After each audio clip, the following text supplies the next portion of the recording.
Guys, ഇന്ന് ഞാൻ എല്ലാ കേക്കിനും പറ്റുന്ന ഒരു അടിപൊളി വാനില സ്പോഞ്ച് കേക്കാണ് ഉണ്ടാക്കിയിട്ടുള്ളത്. എനിക്ക് നല്ല സോഫ്റ്റായിട്ട് കിട്ടിയിട്ടുണ്ട്, അതിലുപരി പൊങ്ങിയും വന്നിട്ടുണ്ട്. ഇനി നമുക്ക് ഇതിന് വേണ്ട ഇൻഗ്രീഡിയൻസ് നോക്കാം.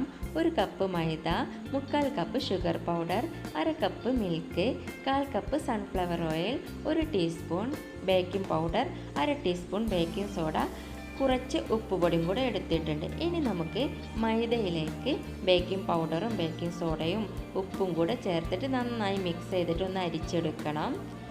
അതിനു മുമ്പ് ഈ ചാനൽ ആദ്യമായി കാണുന്ന എൻ്റെ കൂട്ടുകാരൊക്കെ ഒന്ന് സബ്സ്ക്രൈബ് ചെയ്തേക്കണേ.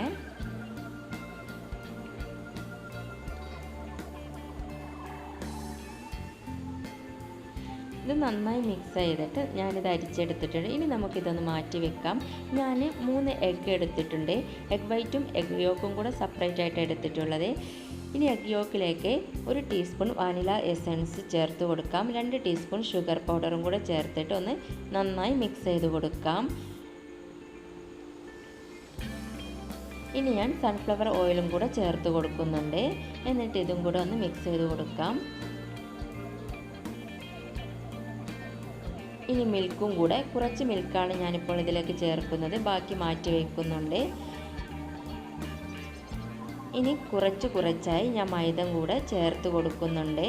എന്നിട്ടൊന്ന് നന്നായി മിക്സ് ചെയ്ത് കൊടുക്കാം.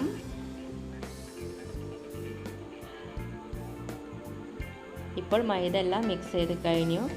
ഇനി ഞാൻ എഗ് വൈറ്റ് ഒന്ന് ബീറ്റ് ചെയ്തെടുക്കാൻ പോവുകയാണ്. ഒന്ന് ബീറ്റ് ചെയ്തിട്ട് നമുക്ക് ഷുഗർ പൗഡറും കൂടെ കുറേശ്ശെയായിട്ട് ചേർത്ത് കൊടുക്കാം. ഒരു 10 മിനിറ്റ് പോലെ ഇത് ബീറ്റ് ചെയ്തെടുക്കണം, നല്ല ഫ്ലഫിയായി കിട്ടുന്നത് വരെ. ഇനി നമുക്ക് ഇത് രണ്ടും കൂടെ ഒന്ന് മിക്സ് ചെയ്തെടുക്കാം. ഇനി നല്ല സോഫ്റ്റായിട്ട് വേണം ഒന്ന് മിക്സ് ചെയ്ത് കൊടുക്കാൻ. ഇത് മൊത്തത്തിൽ ഇങ്ങനെ മിക്സ് ചെയ്ത് കൊടുക്കണം.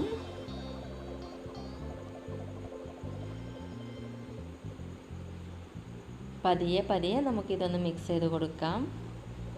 ഇപ്പോൾ മൊത്തം ഞാൻ മിക്സ് ചെയ്ത് കൊടുത്തിട്ടുണ്ട്. ഇനി നമുക്ക് ഒരു കേക്ക് മോഡ് എടുത്തിട്ട് നമുക്കിതൊന്ന് ഒരു ബട്ടർ പേപ്പർ ഒന്ന് വെച്ച് കൊടുത്തിട്ട് ബേക്ക് ചെയ്യാൻ വെക്കാം. ഇതിലോട്ട് ഒഴിച്ച് കൊടുക്കാം. ആദ്യം ഞാനൊന്ന് ബട്ടറും കൂടെ സ്പ്രെഡ് ചെയ്ത് കൊടുത്തിട്ടുണ്ട്. ഇനി നമുക്ക് ഈ ബാറ്റർ ഒന്ന് ഇതിലേക്ക് ഒഴിച്ചു കൊടുക്കാം. 10 മിനിറ്റ് പ്രീഹീറ്റ് ചെയ്ത് വെച്ച ഒരു പോട്ടിലേക്കാണ് ഞാൻ വെച്ച് കൊടുക്കുന്നത്. ഒരു 40 മിനിറ്റ് ലോ ഫ്ലെയിമിൽ വേണം നമുക്കിത് ബേക്ക് ചെയ്തെടുക്കാൻ. നന്നായി ഒന്ന് ടാപ്പ് ചെയ്ത് കൊടുക്കണം, എയർ ബബിൾസ് എല്ലാം പോകാൻ വേണ്ടിയിട്ടാണ്.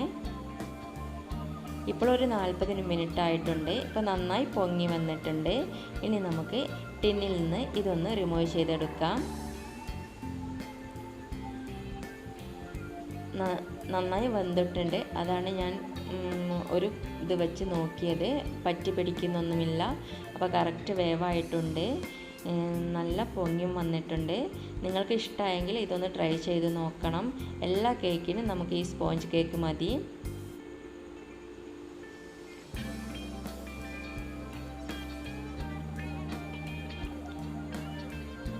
നിങ്ങൾക്ക് എല്ലാവർക്കും ഇത് ഇഷ്ടമായെങ്കിൽ ലൈക്ക് ചെയ്യാൻ മറക്കരുത്.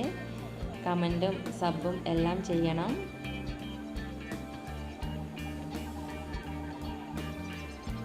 നല്ല സോഫ്റ്റ് ഉണ്ട് ഇപ്പോൾ. Okay, bye friends. വീണ്ടും ഒരു റെസിപ്പിയുമായി ഞാൻ വരാം.